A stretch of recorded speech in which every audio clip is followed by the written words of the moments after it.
Hey guys, and welcome back to my channel. For today's episode, I'm going to be doing a review on the Penthouse 2 episode 9.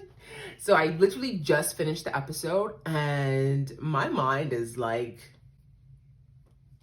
happy, confused, excited. There's so much going on. And for those who are also keeping up with the show, like y'all know every episode is like a feast. They give us so much information and so much drama in every episode.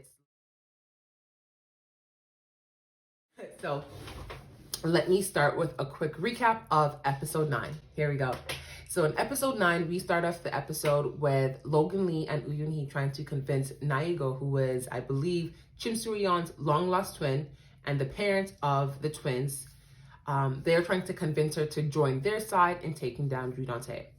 She shows them that she is 100% Team Ju Dante, and even though Uyun Hee tries to convince her that, you know, she will help her see her kids if she joins her team, Naego leaves, allowing them to believe that she doesn't really give two rats bottoms about her kids, twins. We then go in to see that Ju Dante is still forcing the wedding on Shin Soo-jin. So with that happening, Shin Soo-jin tries to convince Ha Yoon-chul to take Ha Yoon-bil to America to kind of hide her from the wedding and all the drama with everything going on. Ha Yoon-chul also finds out that Ju Dante is fully aware of the fact that Ha Yoon-bil did, in fact, you know, murder Bae-ro-na, and that they had, you know, used his company's clinical trials of a medication on Ha Yoon-bil to help her forget her memory of the incident.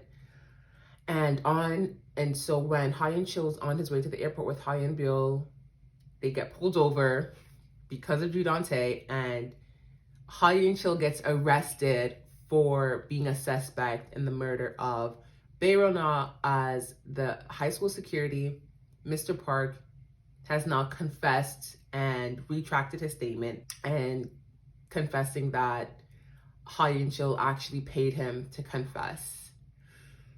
This is getting messy, y'all. But also Naego actually ends up calling Uyun Hee throughout, you know, beginning in the middle of the episode to, you know, see her kids. And when Uyun Hee does bring the twins to the ice cream shop and Naego sees them from a distance, we can see that she kind of tears up a bit. You know, makes us kind of wonder, like, does she actually have feeling for these kids? And what is she hiding? And what is she trying to protect by not seeing her kids and by keeping her distance? So it's a lot right there. Eugenie ends up finding out that her mother is a bath scrubber or a bath lady. I'm not sure what the right termination of that career field is, but yeah, the bath scrubber, I guess. And she handles it like a young lady, like a boss. And I am so proud of Eugenie's character and her complete 180 in character development. She has, and yeah, Ju Dante is still forcing for the wedding to go on. And that's pretty much where the episode, oh my God, I'm about to forget about the most important part. Y'all. Oh my God. Naego goes for a shower at the end of the episode. And when she goes for the shower, the tattoo washes off. The tattoo that is supposed to be like permanent because it's supposed to identify, you know, Naego between Shim Soo-yeon. It washes off, and as she's washing her hair, pulls off a wig. Which means what? She is Shim Soo-yeon. You guys, if these people have not killed off Shim Soo-yeon the way they made us believe they did in season 1, I don't know what I'm gonna do, because, like, what? Y'all, if Bae-ro-na is not in America, I'm gonna be pressed. Because if Shim Soo-yeon can make it from the death we thought she had, Bae-ro-na made that for sure. Yeah, I can't. Wow. She better be alive. So my character spotlight for episode 9 will 100% have to go to Eugenie. And I say this because Eugenie's character to me has fully like developed. I feel like her character still has a long way to go. But I feel like she's come a long way from the young, ignorant, bratty child she was in season 1 to like the young lady she's growing into right now. You know, her supporting Berona, you know, her going through that point in time of being bullied and dealing with the mental and emotional stress of that, to her now coming to a point where she finds out that her mom is somehow beneath the other parents of her school, and she accepts it like a boss because she's now at a point in her life where she realizes that like what you do for a living doesn't denounce who you are as my mother. And yeah, I just gotta say I'm super proud of Eugenie, and she, you know, character spotlight for episode 9 definitely goes to her. Y'all give it up for Eugenie. Notable scene. Notable scene or notable scenes. I think I'll bring up 2 notable scenes. The first notable scene, obviously, is going to have to be the scene, for me at least, where Josuk-hun goes and picks up Hyun Bill at the side of the road because, you know, her father was just arrested as a suspect to the murder of Berona.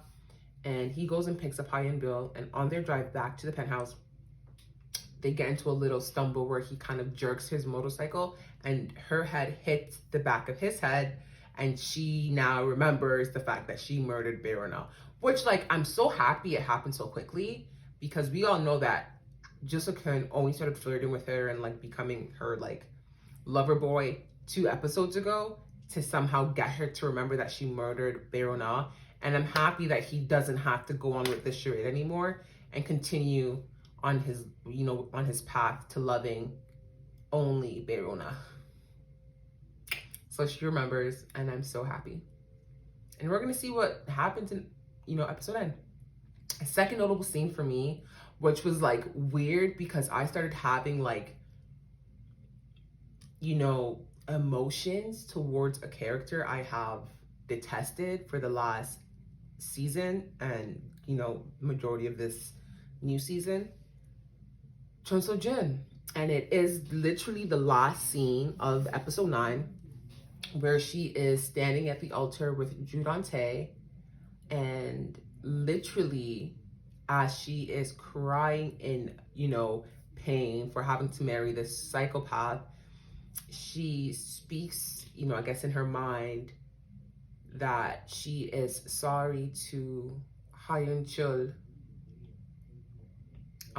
for not, you know, realizing earlier how much she loved him, and basically saying she's sorry that she, you know, realized too late that she was still in love with him, and is now basically giving that all up to be forcibly married to Juyante.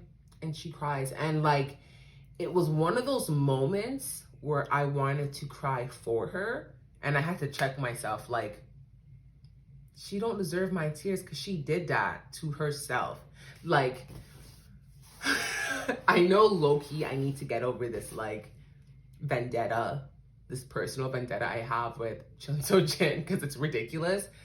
But yeah, she did it to herself, and although I feel really bad for her, and I do feel for her sometimes, and I do want to break down and cry with her, I'm just like, girl, like, you should have been stopped being a bitch. Like, you should have been stopped that, you know?